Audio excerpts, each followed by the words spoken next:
eu convido a todos a pensarem, junto com a gente aqui da mesa, em soluções que nós, como cientistas, como cidadãos, como cidadãs, podemos incentivar e, quem sabe, até implementar.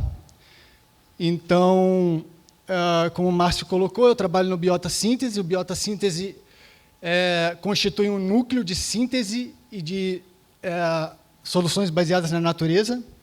E nessa apresentação eu vou trazer 4 ações que ilustram um pouco das minhas atividades e um pouco do que eu tenho feito no caminho da busca por soluções. Nesse artigo, que é um overview, eu e coautores nos colocamos sobre como conciliar as agendas da restauração florestal e da bioeconomia. Encontramos alguns caminhos, como a produção de madeira nativa, o incentivo à produção de produtos não madeireiros, produtos biotecnológicos e serviços intangíveis, a exemplo do mercado de carbono. É claro, a gente também identificou e discutiu algumas lacunas, como o desenvolvimento técnico-científico, necessário para manejar efetivamente espécies nativas, principalmente, criação de demandas e regulação de mercados e incentivo a políticas públicas. Falando de desenvolvimento técnico-científico, um exemplo claro pode ser dado quando a gente pensa na comparação entre o que se sabe sobre eucalipto, que teve uma ciência fomentada aí de décadas, e o que se sabe sobre espécies nativas. O eucalipto ele saiu de 15, 20 metros cúbicos de produtividade por hectare para hoje chegando a 60, 70, com relatos até em 80 metros cúbicos por hectare.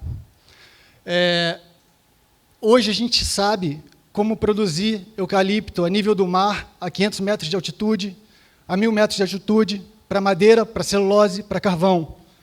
Mas quando a gente olha para as espécies nativas, pouco ainda se sabe. Um exemplo do desinteresse sobre espécies nativas é esse levantamento de patentes que foi feito na plataforma brasileira INPE, onde a gente pegou as 30 maiores empresas, as 30 empresas com mais patentes relacionadas com biodiversidade, e o nosso foco aqui era a Mata Atlântica, e a gente descobriu que apenas 11% dessas patentes estavam relacionadas com produtos advindos de espécies nativas. Dando sequência aqui, eu trago 2 caminhos resolutivos que a gente vem trabalhando também. Uma primeiro sobre produção de madeira nativa, aí na parte superior do slide, e um segundo sobre uso múltiplo da floresta. No primeiro caminho, a gente modelou o crescimento de espécies nativas em áreas de restauração florestal, áreas essas implementadas com objetivo puramente ecológico, sem manejo nenhum.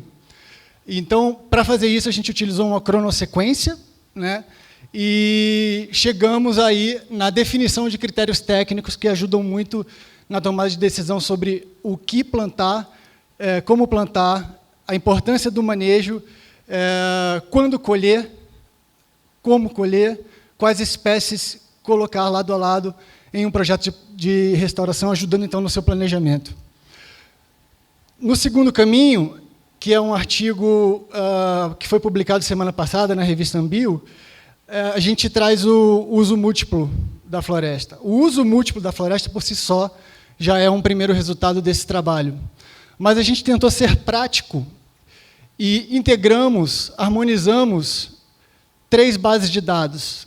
A base de dados que vem do campo, com a identificação das espécies que ali estão nas novas florestas do estado de São Paulo, e novas florestas são aquelas, então, detectadas pelo Landsat desde 1985. Então, ali nessa base de dados, a gente tem abundância de espécies, identificação dessas espécies. Para cada uma das espécies nativas que a gente encontrou nesses ambientes, a gente fez uma micro-revisão de literatura sobre potenciais de uso dessas espécies. Então, essa é uma segunda base de dados, que é a base de dados sobre potenciais de uso. E uma terceira base de dados sobre patentes dessas mesmas espécies. O que tem sido registrado em termos de patentes sobre essas mesmas espécies nativas.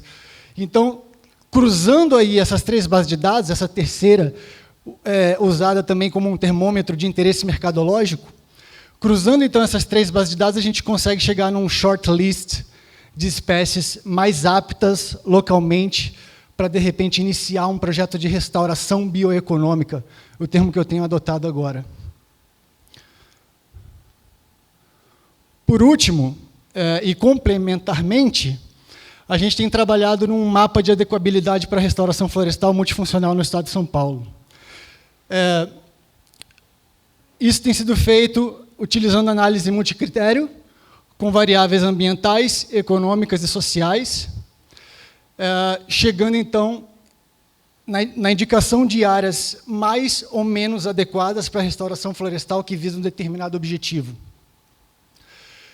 Uma vez tendo esse primeiro mapa de adequabilidade, a gente pode filtrar para afinar ainda mais, melhorar a precisão, indicar melhor onde a política pública pode efetivamente incentivar uma determinada ação de restauração, cruzar com outras camadas que vêm sendo produzidas, como, por exemplo, demandas por serviços ecossistêmicos, camada que vem sendo está sendo construída fantasticamente aqui pelo Eduardo. Outros serviços de provisionamento, né, necessidade de incentivo à provisão de água e de proteção de solo, ou mesmo uma camada relacionada com aptidão local, como, por exemplo, a existência de polos florestais. Então, dessa maneira, a gente ataca a dimensão do onde, né?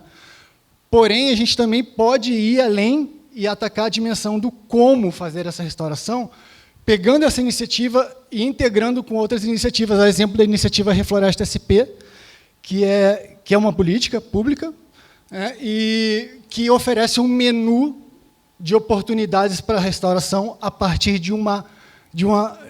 Claro, eles fazem uma série de questionamentos para o usuário, né, mas a partir da área, a partir do local, eles oferecem as espécies que podem ser implantadas em um modelo de restauração, trabalhando, portanto, a nível de espécies, e essa base oferece, então, dados de custo de implantação, custo de manejo e de benefícios também, preço do produto produzido, e, por fim, oferece, inclusive, um fluxo de caixa. É incrível essa ferramenta que precisa ainda sofrer alguns ajustes, mas que já tem mais de 10 anos de trabalho aí por parte do governo.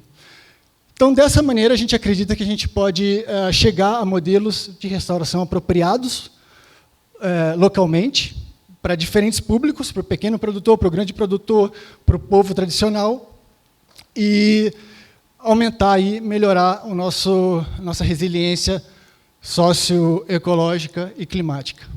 Obrigado.